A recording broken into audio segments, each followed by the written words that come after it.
Édition spéciale Brexit, la Grande-Bretagne a décidé, son avenir se dessinera en dehors de l'Union européenne. Passé l'effet de surprise, l'heure est à l'analyse. Qui sont les gagnants et les perdants de ce scrutin? Quel futur pour la Grande-Bretagne? Autant de questions auxquelles Londres et Bruxelles devront répondre. Madame, Monsieur, bonsoir. Malgré la propagande du courant européiste, malgré les sondages fluctuants et les épouvantails de craintes agitées, les Britanniques se sont bel et bien prononcés en faveur de la sortie de l'Union européenne. L'occasion peut-être de refonder une Europe digne de ce nom. Natacha Königsberg. Fini l'attitude équivoque de la Grande-Bretagne. Fini l'adhésion à l'Union européenne à géométrie variable. Cette fois, la Grande-Bretagne est bel et bien en dehors de l'Union européenne. Avec un résultat bien plus tranché que prévu, le Brexit a été accepté par près de 52% des Britanniques et ne se prête pas à la confusion, ou manipulation, du scrutin présidentiel autrichien.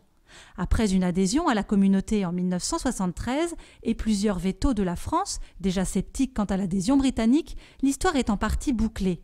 Le pays, à jamais perçu comme le cheval de Troie des États-Unis, s'est convaincu qu'il valait mieux jouer son avenir en dehors du joug bruxellois.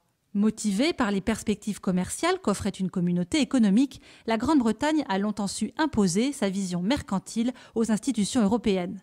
Le profit sans les contraintes, c'est un peu ainsi que l'on pourrait résumer les 40 ans et des poussières d'adhésion de la Grande-Bretagne. Favorable à l'élargissement sans bornes, mais hostile à Schengen dont elle restera toujours éloignée, favorable aux échanges, mais hostile à la monnaie commune, le double jeu britannique est donc terminé. Le réveil de Londres s'est fait avec une chute importante de la livre sterling, un peu en guise de démonstration que le jeu était fini. Le Premier ministre britannique, David Cameron, a été contraint de reconnaître sa défaite. Alors qu'il avait renégocié les traités européens pour tenter d'empêcher le Brexit, il est désormais contraint de présenter sa démission, décision qui devrait être effective début octobre. Le peuple britannique a formulé une décision très claire, celle de prendre un chemin différent, et c'est pourquoi le pays a besoin d'une autre direction pour s'engager sur cette nouvelle voie. Je vais faire tout mon possible en tant que Premier ministre pour stabiliser le navire dans les semaines et mois à venir. Mais je ne pense pas qu'il soit bon pour moi de continuer à être le capitaine de ce navire pour la prochaine destination.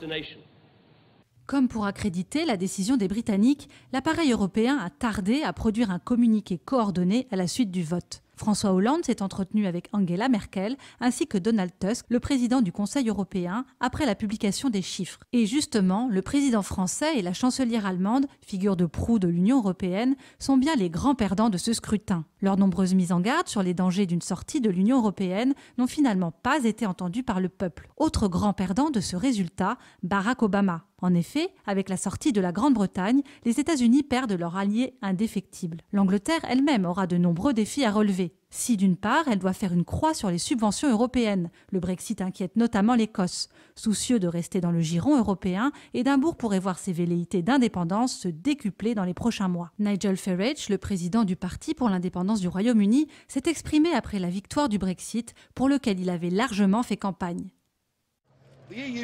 L'Union européenne a échoué. L'Union européenne est en train de mourir.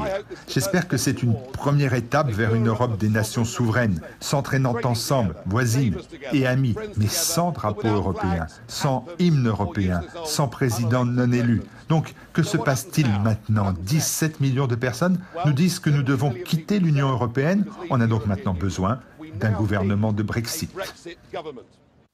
Les eurosceptiques anglais, mais également de toute l'Union européenne, se sont tous félicités du scrutin. C'est pour eux une grande victoire pour la souveraineté et un revers brutal à tout l'appareil bruxellois.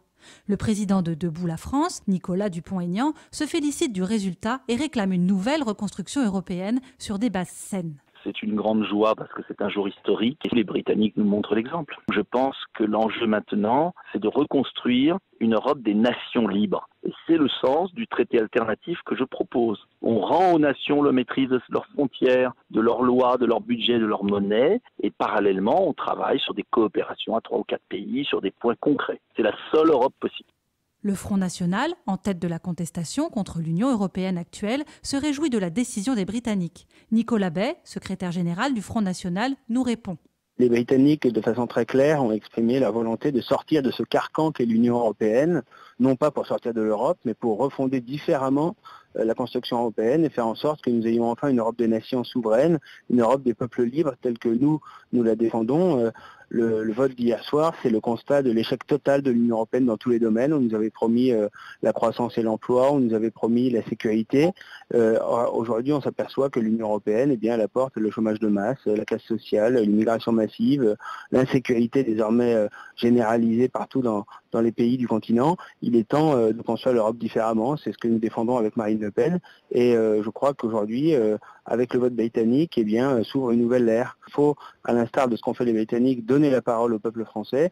Il est temps que les Français puissent à nouveau s'exprimer, comme le demande Marine Le Pen, par voie référendaire, pour dire ce qu'ils pensent de la construction européenne et comment elle doit se faire. Ainsi, après ce premier revers historique pour Bruxelles, tout reste donc à faire et à reconstruire. Alors que le camp européiste s'inquiète d'un potentiel effet domino, les eurosceptiques espèrent quant à eux le début d'une reconquête de la souveraineté des nations.